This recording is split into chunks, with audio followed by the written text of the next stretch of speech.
Hello guys. So പുതിയൊരു വീഡിയോയിലേക്ക് സ്വാഗതം. വീട്ടിൽ വെറുതെ ഇരിക്കുമായിരുന്നു. ഫ്രിഡ്ജിൽ കുറച്ച് ചിക്കൻ ഇരിക്കുന്നുണ്ട്.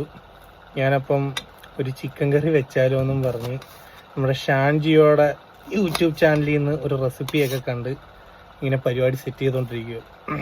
ചിക്കനൊക്കെ ഫ്രിഡ്ജിൽ നിന്നെടുത്ത് ഐസൊക്കെ വിട്ട് അവിടെ സെറ്റായിട്ടിരിക്കുന്നു. ഞാനിപ്പോൾ സവാള അരിഞ്ഞുകൊണ്ടിരിക്കുകയാണ്. ഇനി ഇതൊക്കെ കഴിഞ്ഞിട്ട് പെയ്യെ ഒന്ന് ചെയ്യണം. സോ അതാണ് ഇന്നത്തെ പരിപാടി. ഇത്രയും നാളിനിടയിൽ ഇപ്പോഴാണ് കേട്ടോ ഈ പാചകമൊക്കെ. പണ്ട് കൊച്ചിലേ ചെയ്യുമായിരുന്നു. പിന്നെ 10ാം ക്ലാസ്സിൽ ഫുൾ A+ പോകുന്നു പറഞ്ഞ് എന്നെ അങ്ങനെ ഒന്നും അടുക്കളയിലൊന്നും ഇതാക്കത്തൊന്നും ഇല്ലായിരുന്നു. എന്നിട്ട് 10ാം ക്ലാസ് ഫുൾ A+ കിട്ടിയോ? അതുമില്ല. അതാണ് എൻ്റെ കോമഡി.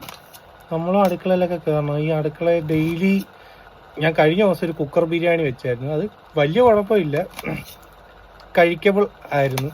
അപ്പോൾ എനിക്ക് മനസ്സിലായി ഫ്രം സ്ക്രാച്ച് ഇത് ചെയ്തു തുടങ്ങി. ചിക്കൻ മേടിച്ചുകൊണ്ട് വന്ന് അത് കഴുകി വൃത്തിയാക്കി അതെല്ലാം അതിൻ്റെ അഴുക്കെല്ലാം വേർതിരിച്ച് ചെയ്തെടുത്ത് പിന്നെ ഈ സവാള അരിഞ്ഞ് തക്കാളി അരിഞ്ഞ് പച്ചമുളക് ഇട്ട് ഇഞ്ചി ഉടച്ച് മറ്റേ ഇഞ്ചിയും വെളുത്തുള്ളി എല്ലാം കൂടെ പറ്റി പേസ്റ്റ് വരുമൊക്കെ ആക്കണമല്ലോ.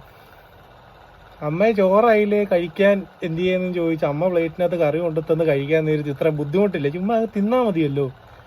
ഇത് ഉണ്ടാക്കി കഴിച്ചപ്പം അതിന് വേറൊരു ഫീലുണ്ട്. പക്ഷെ എത്ര എഫർട്ട് ഇട്ടാണ് അവരൊരു കറി ഉണ്ടാക്കുന്നതെന്ന് അപ്പോഴാണ് മനസ്സിലായത്. മീൻസ് അങ്ങനെ ഓരോ കറി ഉണ്ടാക്കി നമ്മളിവിടെ പ്ലേറ്റ് കൊണ്ടുവച്ച് തിന്നിട്ട് അഭിപ്രായം വരാം. ഉപ്പ് കുറഞ്ഞു പോയി, മുളക് കൂടിപ്പോയി, ഇതിന് ഇച്ചിരിയും കൂടെ ഇതാവായിരുന്നില്ല അതാവായിരുന്നില്ല എന്നൊക്കെ പറഞ്ഞ് ഉണ്ടാക്കി നോക്കണം. അപ്പോഴേ ഇത് മനസ്സിലാകത്തുള്ളൂ അതിൻ്റെ ബുദ്ധിമുട്ട്. ഈ 26 വയസ്സായി. 26 വയസ്സിനിടെ ഫസ്റ്റ് ടൈം ഞാൻ അത്രയും കഷ്ടപ്പെട്ടുണ്ടാക്കി. ഞാൻ ഇത് അമ്മയുടെക്ക് ഇതേപോലെ ഓരോന്ന് പറയുമായിരുന്നു. ഇനി ഉപ്പും എരിവും ഒന്നും ഇല്ലല്ലോ അങ്ങനെ ഇങ്ങനെയെന്നൊക്കെ. ഇതിനത്തൊട്ട് അതില്ല. എന്താണോ നമുക്ക് ഉണ്ടാക്കി തരുന്നത് അതിൽ നമ്മൾ സംതൃപ്തനായിട്ട് കഴിക്കണം.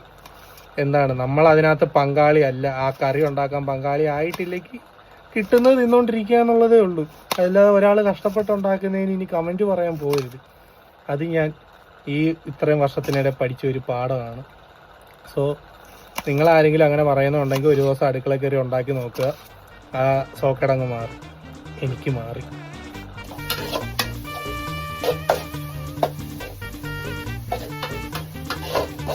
നമ്മളെല്ലാം ഇട്ട് സെറ്റ് ചെയ്ത് വെച്ചിട്ടുണ്ട്. തക്കാളി സവാള കുറച്ച് കരിഞ്ഞോ എന്നൊരു സംശയം. അടുത്ത വട്ടമായതുകൊണ്ട് ഞാൻ എൻ്റെ ഇടയ്ക്ക് തന്നെ ക്ഷമിച്ച്, കുഴപ്പമില്ല.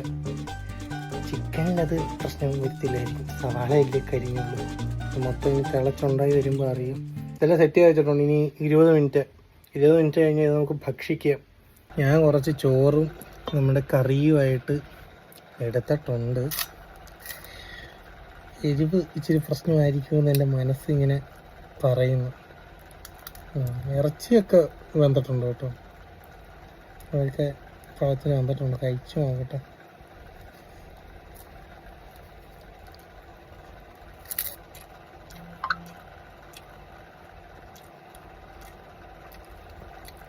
വിചാരിച്ചത്ര പ്രശ്നമൊന്നുമില്ല. കൊള്ളാം, കഴിക്കബിളാണ്. കൊള്ളാം. നിങ്ങളും ഈ വീക്കെൻഡോ അല്ലെങ്കിൽ ഒരു അവധി ദിവസമോ അങ്ങനെ എപ്പോഴും ഒഴിവൊരു സമയം കിട്ടുവാണെന്നുണ്ടെങ്കിൽ ഇതുവരെ കുക്ക് ചെയ്യാത്തവരാണെങ്കിൽ സ്വന്തമായി കുക്ക് ചെയ്ത് ഒന്ന് കഴിച്ചു നോക്ക്. സംഭവം രസമാണ്. അപ്പോൾ വീഡിയോ ഇഷ്ടപ്പെട്ടാൽ പറ്റുമെങ്കിൽ നമ്മളെ പേജ് ഒന്ന് ഫോളോ ചെയ്ത് വെച്ചു. വീഡിയോയ്ക്ക് ലൈക്കൊക്കെ ചെയ്ത് കേട്ടോ. ഓക്കെ.